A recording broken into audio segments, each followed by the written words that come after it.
Selamat datang kembali di sesi kupas tuntas kita. Hari ini kita mau bahas satu ide penting nih dari sumber yang Anda bagikan, buku Clear Thinking. Kita fokus ke bab 2.2 soal pengetahuan diri. Kedengarannya simpel ya, tapi ada satu poin menarik di sini. Biasanya kan kita mikir nambah ilmu terus itu yang paling penting. Tapi sumber ini malah bilang, sadar sama batas pengetahuan kita itu mungkin justru lebih penting buat bisa mikir jernih. Gimana tuh? Jadi apa sih sebenarnya pengetahuan diri ini menurut sumbernya? Intinya sih kesadaran yang jujur ya soal 3 hal.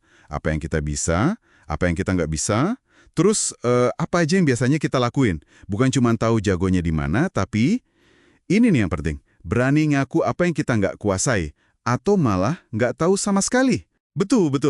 Penekanannya memang di situ, di kesadaran soal batasan itu.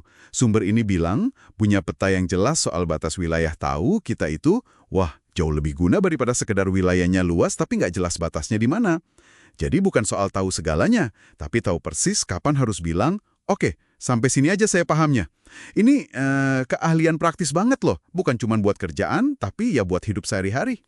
Jadi inget contoh di buku itu ya, teman penulisnya yang sukses banget di properti, pas ditawarin investasi bagus tapi di luar bidang dia nolak. Kenapa coba? Ya karena dia tahu persis, wah ini bukan lapangan saya. Nah, itu dia. Dia sadar betul di mana keunggulannya, kayak kata Charlie Munger juga kan, cari tahu di mana keunggulanmu, terus fokus di situ.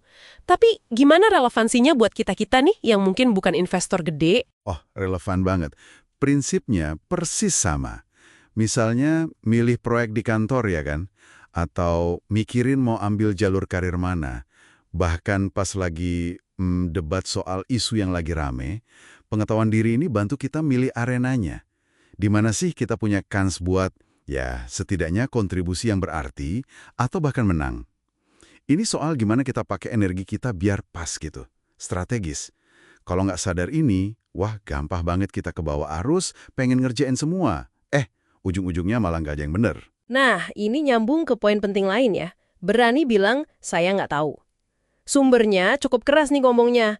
Kalau kita jarang banget ngomong gitu, wah mungkin perlu lihat ke dalam diri lagi. Iya. Bisa jadi kita tanpa sadar sering cuekin info baru yang bikin kaget atau nggak sesuai harapan kita. Padahal justru di situ seringnya ada peluang belajar paling gede ya kan? Betul. Malah mungkin kita lebih sering sibuk nyari pembenaran, bukan nyari pemahaman. Mengakui saya nggak tahu itu sering dianggap, kayak tanda lemah gitu ya. Iya, kayaknya tabu gitu. Padahal itu justru gerbangnya buat dapat pengetahuan baru. Ini kebalikannya dari yang disebut ego default di sumber itu. Kecenderungan kita pengen kelihatan benar terus, paling ngerti, atau ya jaga image lah. Ego default ya, itu yang bikin susah ngaku salah atau nggak tahu ya. Nah, itu dia. Pengetahuan diri yang beneran itu justru butuh, kerendahan hati gitu.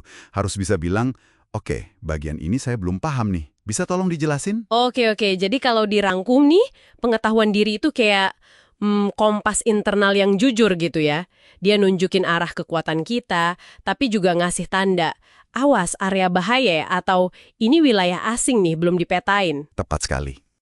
Atau cuma ikut-ikutan orang tanpa mikir benar. Wah, ini fondasi banget ya berarti. Iya, fondasi. Dan ini bukan cuma soal skill teknis atau kerjaan aja loh. Pengetahuan diri ini juga termasuk paham soal kerentanan kita sebagai manusia. Bias-bias kita pas mikir, atau kecenderungan biologis kita yang kadang nggak rasional, itu juga disinggung di sumbernya. Oh, jadi sampai ke situ ya? Iya. Mengenali titik lemah ini, langkah pertama biar kita bisa ngelolanya. Bisa dengan, bangun kekuatan lain buat nyimbangin, atau kayak saran di buku, pasang safeguards. Semacam mekanisme perlindungan diri gitu. Mekanisme perlindungan diri, safeguards. Kedengarannya penting. Bisa kasih contoh nggak? Kayak gimana tuh? Bisa. Contohnya nih ya, misal Anda tahu kalau Anda tuh cenderung terlalu optimis kalau mulai proyek baru. Itu kan bias umum ya. Nah, safeguard-nya bisa jadi membiasakan diri buat premortem analysis. Premortem, apa tuh? Itu kita coba bayangin dulu skenario paling buruk yang bisa terjadi sama proyek itu. Terus kira-kira apa penyebabnya? Dilakuin sebelum kita komit penuh.